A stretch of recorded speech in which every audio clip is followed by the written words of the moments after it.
with that down, we are now going to move on to the movie review section of our show. And here's the thing, guys. I once again, because I was planning a little bit of something of a surprise for Hannah, I did not get a chance to see 80 for Brady. But as part of the surprise, I had to get Hannah out of the house. And Hannah did see 80 for Brady, and so did you. Hell yeah, I did. So I'm going to go see if Hannah wants to do the review for 80 for Brady. I'll be right back. I'm sure she'll love this. Editing's weird. Hannah! Hi. What's up? I was just pulled. I was in the other room. I was working on stuff, and Dalton was like, come in here, do this thing. And I was like, okay, great. So we're here. We're doing the thing. Well, the last few weeks, it seems like only Dalton or I have seen the movie, and the one-sided ones, while they play well, I think, it misses that banter. So someone was actually cool and saw 80 for Brady with us. Now, granted, Dalton was doing something sweet and nice, but that's beside the point. It's fine. We're fine. It's fine. So, yes, well, thank you for hopping in. Of course. What were your thoughts on 80 for Brady, starring Jane Fonda, Lily Tomlin, Rita Moreno, Sally Field, Tom Brady, Guy Fieri, Billy Porter? Wow. What a lineup.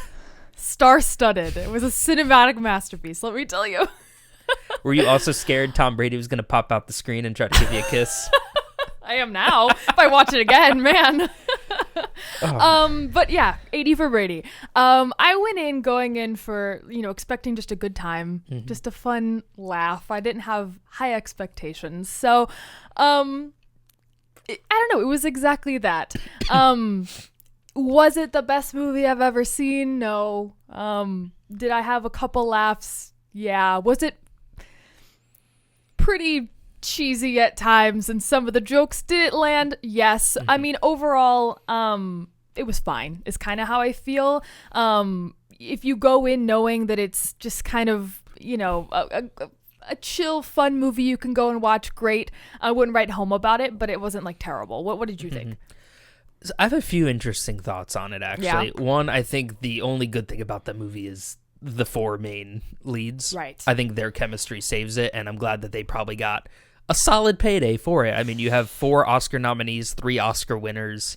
You have a 9 to 5 reunion with Jane Fonda and That's so right. Lily Tomlin. Yeah. And Yeah. 2 Aunt Mays too.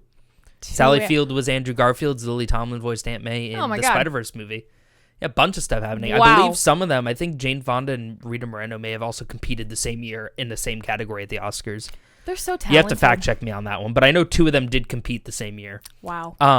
But I mean, they make a meal out of it. You could tell they were having a good time just hanging out, and good for them. They're all older, to hang out with your friends, get a good payday. Can't be wrong with that. What's weird to me is the Tom Brady of it all. How so? Tom Brady produced a movie about himself. Right. It felt like a propaganda film for Tom Brady, yes. who just announced his retirement again. Again. And he allegedly has never met the women that the movie's based off of. Really? And decided to produce a movie about them, which is just weird. Yes. That's odd. Yeah. That would have been great if they had met him, or if it was like an after credit scene of like, hey, here's the real women, or I don't know, or maybe like an interview or something. Yeah, man, that would have been cool. What a missed opportunity. Yeah, that does feel very self-indulgent now that you say that. Hey, let's make a movie about me. Yeah. About me being great, and then not. Who would you say was your favorite of the 4? Of the 4, probably Rita Moreno. Rita Moreno? Yeah. Okay, I liked her. I loved Sally Field in it. Yes. But I love Sally Field in everything. She can do no wrong. And I loved her whole side storyline with Guy Fieri. Yes. Listen, Guy Fieri shared the screen with 4 Oscar actresses. And he went toe-to-toe with them. And he may have stolen several scenes from the movie. You're not wrong. He didn't do bad, Guy Fieri. I was actually shocked by that. But, I mean, it was, the script was fine. Yeah. It feels like one of those AI-written movies. Oh, my God, like someone put it into, like, a chat GPT, and they were like, Tom Brady movie. And they were like, okay, here you go. Yep. They were like, 80 and Brady rhyme. And they were like, you're goddamn right it does.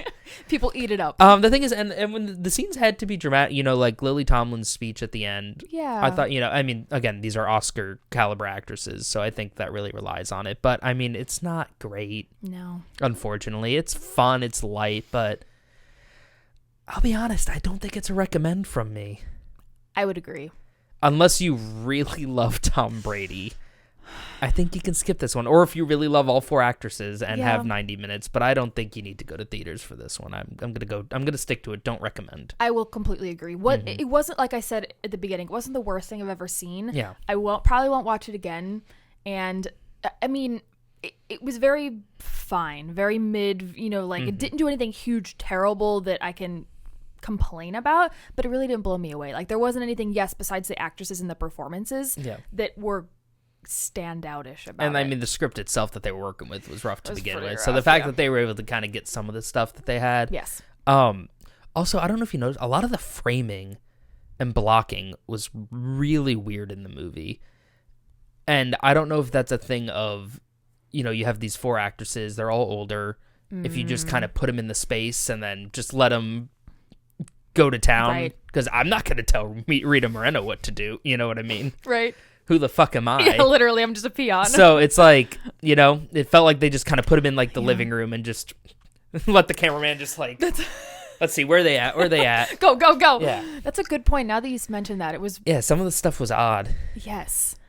And the shots were kind of boring too. Not that it needed to be like this crazy cinematic masterpiece, but you're right. It was just kind of bland all around, for sure. Yeah, Yeah. that's about it. Yeah. Guess that's not the greatest, most elaborate review ever, but that kind of fits with the movie. I feel like there's not a lot to go in depth on though. It's Yeah. kind of just you saw the trailer. It's exactly what you expect it to be. And if that's what you're into, cool. If it's not, cool. There were people in our audience Eating it up. Ooh, yeah. clapping. They were cheering, and Definitely Tom Brady fans. 100%. Anything that was dramatic, like I heard like gasps, and like they ate it up, but they were also middle aged. Yeah. So we're obviously not the demographic for this as well. But again, if it's your cup of tea, go for it. Well, thanks for coming out to the movies when some people won't. Trash. And thanks for hopping on to the review. Thank you. And if you've seen 80 for Brady, let us know what you think in the comments below.